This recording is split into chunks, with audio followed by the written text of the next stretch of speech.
भी है और होती शाम है। क्या मतलब है न हो पुर नूर यारो आज की तकरीब ये चांदनी के नाम से मंसूब जब ये शाम है। आइए मैं अब आवाज देता हूँ रघुपति साहब फराग गोरखपुरी के शहर से ताल्लुक रखने वाले शायर जनाब मिन्नत गोरखपुरी को कि वो माइक पे तशरीफ लाएं और अपने कलाम से नवाजें।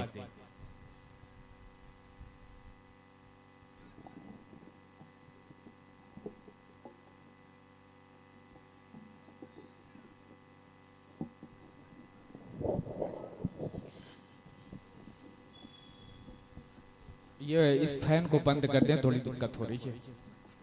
मंत्री जी को दिक्कत नहीं है क्योंकि उन्हें गर्मी है, हलचल साहब के पास नरमी है इसलिए नहीं दिक्कत है। बहुत शुक्रिया कुंवर नदीम साहब।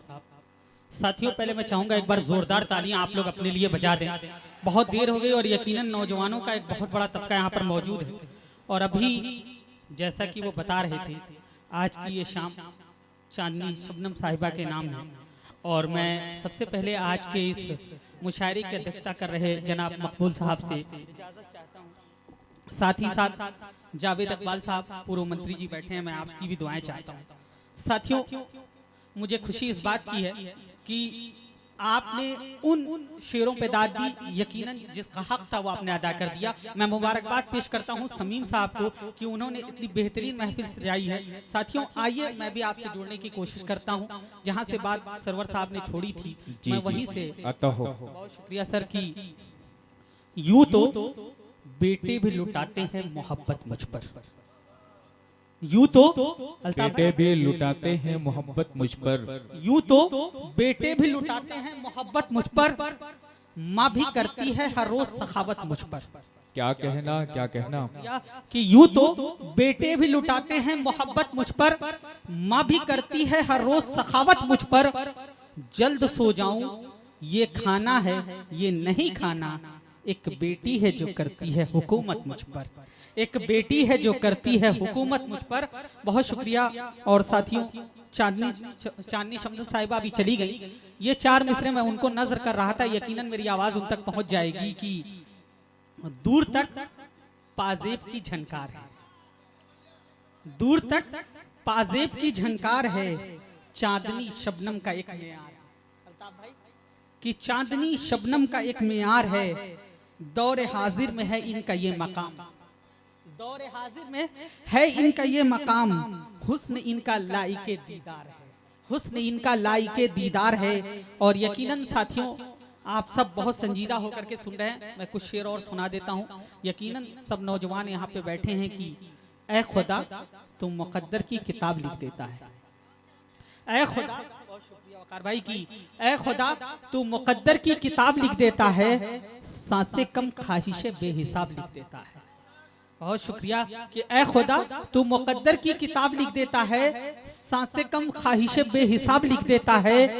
ये भी तेरी कुदरत तेरा करिश्मा है, ये भी तेरी कुदरत तेरा करिश्मा है, तू कांटे बोने वालों के हिस्से में गुलाब लिख देता है, तू कांटे बोने वालों के हिस्से में गुलाब लिख देता है। बहुत शुक्रिया साथियों। और एक मुकम्मल गजल फिर मैं अपनी जगह ले लूंगा, खासतौर पे नदीम भाई जी इरशाद आली। किसी के खुश्क लबों की मैं प्यास हो जाऊं, किसी के खुश्क लबों की मैं प्यास हो जाऊं, अगर वे चुप रहे तो मैं भी, अगर वे चुप रहे तो मैं भी उदास हो जाऊं, तुम्हारे दर्द सुनूं और मैं रहूं खामोश, तुम्हारे दर्द सुनूं और मैं रहूं खामोश, जरूरी है मैं तेरे आसपास हो जाऊं, जरूरी है मैं तेरे आसपास हो जाऊं। बहुत शुक्रिया कि जरूरी है मैं तेरे आसपास हो जाऊं और मेरे करीब से मुंह फेर कर ना जाना, मेरे करीब से मुंह फेर कर ना जाना, कहीं ना ऐसा हो मैं बदहवास हो जाऊं, कहीं ना ऐसा हो मैं बदहवास हो जाऊं। और असद भाई देखिएगा खास तौर पे कि एक दुआहिया जुमला इस्तेमाल किया है कि गरीब बच्चों की खातिर मुझे वे दौलत दे, गरीब बच्चों की खातिर मुझे वे दौलत दे कि मैं उनकी रोटी जुटाऊं और लिबास हो जाऊं, कि मैं उनकी रोटी जुटाऊं और लिबास हो जाऊं, और कभी वे नंगे पांव चले लान में मिन्नत।